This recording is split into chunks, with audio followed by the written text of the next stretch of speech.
रमा, मैं तैयार होकर आता हूं। ड्राइवर को ये बैग दे दो, गाड़ी में रख देगा। आज मेरी बहुत बड़ी मीटिंग है, ये बैग भूल ना जाऊं। संदीप ने बैग बोला था रखने के लिए, पर इसमें तो सामान है, ये निकालकर बाहर रख देती हूँ। संदीप तो मुझे ऐसे ही बेवकूफ कहते हैं। संदीप ऑफिस चला जाता है। शाम को वो गुस्से में ऑफिस से घर आता है और रमा को आवाज लगाता है। रमा, रमा, इधर आओ। मैंने तुमसे कहा था ना कि आज मेरी बहुत जरूरी मीटिंग है। मेरा बैग ड्राइवर को दे दो, वो गाड़ी में रख देगा। तुमने ड्राइवर को खाली बैग दे दिया। मेरी सारी फाइलें कहां हैं? आपने बोला था कि बैग गाड़ी में रखवा दो। आपने फाइलें बोला होता तभी तो रखवाती। बेकार में मुझे डांटते रहते हो। बहू आई अम्मा जी, मैं जा रही हूं, मुझे अम्मा जी बुला रही हैं। अरे, इसके साथ रहकर तो मैं भी बेवकूफ बन गया हूं।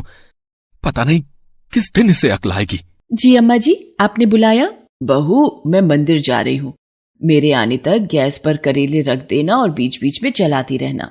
रमा की सास सुनीता मंदिर चली जाती है और रमा की बेवकूफी शुरू हो जाती है। आज अम्मा जी बहुत खुश होंगी। पहले मैं सारी करेले गैस पर रख देती हूँ। हाँ, अब थोड़ी देर हो गई है, अब इन्हें चलाती हूँ। अब फिर रख देती हूँ। वैसे मैंने करेलों को बीच बीच में चला लिया है। अम्मा जी आने ही वाली होंगी। रमा की सास सुनीता मंदिर से वापस आती है और रसोई में जाती है। रमा, ये क्या कर रही हो? करेले कहाँ हैं? अम्मा जी, ये रहे करेले।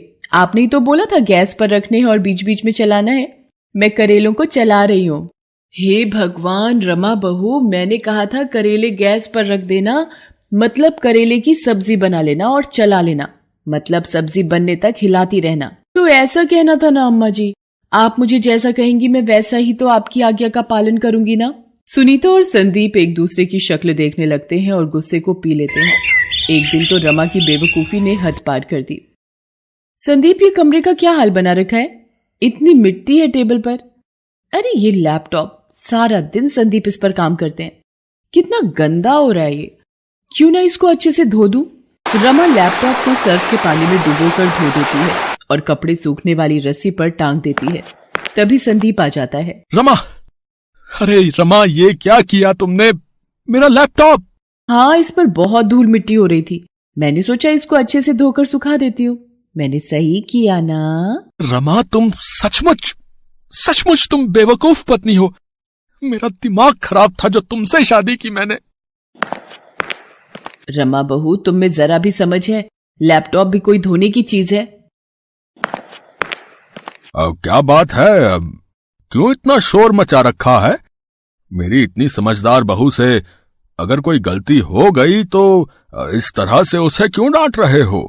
जाओ बहू, तुम रसोई में जाकर मेरे लिए एक गिलास पानी ले आओ। बाबूजी, पानी घड़े का लाऊं या फ्रिज का? बेटा, घड़े का ले आओ। बाबूजी, छोटे घड़े का पानी लाऊं या बड़े घड़े का? बेटा, किसी भी घड़े का ले आओ। अच्छा, तो स्टील के घड़े का पानी लाऊं या मिट्टी के घड़े का? अब देते रहो जवाब, मैं तो चली कमरे में सोने। इस बेवकूफ की बातों में कौन उलझे। अब रहने दो रमा बहू, मैं पानी खुद ही पी लेता हूँ।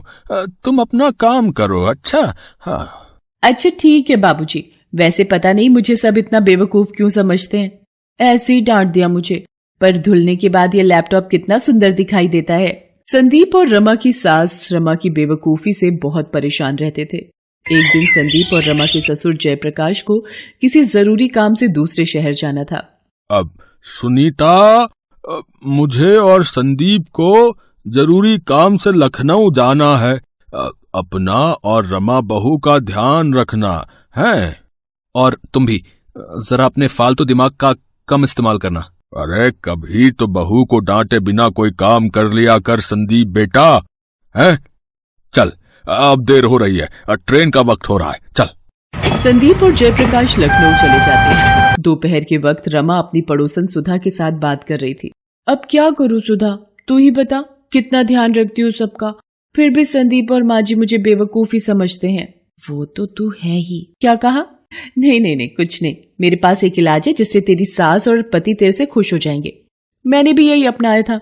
बहुत चमत्कारी नुस्खा है। क्या नुस्खा है सुधा, जल्दी बता। सुधा रमा की बेवकूफी का फायदा उठाकर उसे एक बेवकूफी से भरा नुस्खा बता देती है। ये नुस्खा तेरे बहुत काम आएगा। वैसे तुझे पता है रमा, पिछली गली में कल रात एक घर में चोरी हो गई। चोर छत के दरवाजे से घर में घुस आए थे। क्या? छत के दरवाजे से? मुझे याद आया, हमारी भी तो छत का दरवाजा खुला रहता है, उसकी कुंडी खराब है। चलो अच्छा है चोरों को ये बात पता नहीं चली। अच्छा अब मैं जाती हूँ। रमा को छत के दरवाजे के बारे में बात करते हुए वही चोर सुन लेते हैं।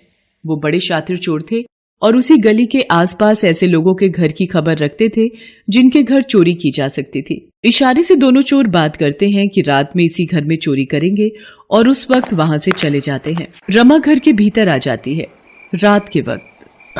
चल भाई जल्दी से चोरी कर लेते हैं, छत का दरवाजा खुला हुआ है। लगता है दोनों सास बहू घर में अकेली हैं, कोई आदमी घर में नहीं है, तो चोरी करना और भी आसान हो जाएगा है? दोनों चोर चोरी करने ही वाले थे कि तभी रमा की सास की आवाज सुन लेते हैं और सीढ़ियों पर ही रुक जाते हैं। ओ रमा बहू, ये क्या कर रही हो? पूरे घर में मिर्चों का धुआं कर दिया। ये मिर्ची क्यों जला रही है? हे भगवान, मार दिया रे। अम्मा जी, ये नुस्खा है, ये आप अभी नहीं समझोगे। पहले इन मिर्चों के धुओं को घर घर के कोने में फैल जाने दीजिए। रमा मिर्चों का धुआं फैलाती हुई छत की सीढ़ियों के पास भी जाती है, जिसकी महक से दोनों चोर तेज तेज खांसने और छींकने लगते हैं। उनका बुरा हाल होने लगता है। अरे कोई बचाओ, इस पूरे घर में मिर्च है। ये कैसा घर है भाई? अरे भाग लो यहाँ से यार। ये किसके खांसने की आवाज आ रही है?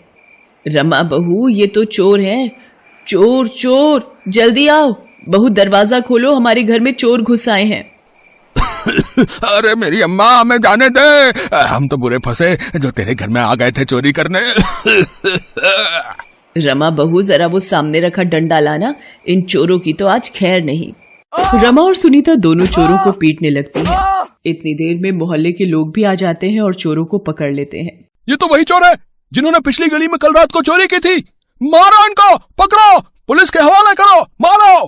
दोनों चोरों को मोहल्ले के लोग पुलिस के हवाले कर देते हैं। रमा बहू, तुमने तो कमाल कर दिया, वाकई में तुम बहुत अच्छी बहू हो। सुधा, इधर आ, मुझे लगता है तेरा नुस्खा काम आ गया। अम्मा जी मेरे से पहली बार इतने अच्छे से बात कर रही हैं। मिर्ची वाला नुस्खा अपना असर दिखा रहा है और उन्होंने मुझे अच्छी बहू भी कहा, नहीं तो हमेशा बेवकूफ बहू ही कहती हैं। सुधा अपना सा मुंह लेकर रह जाती है, क्योंकि रमा की बेवकूफी भरे नुस्खे ने सच में उस दिन कमाल कर दिया।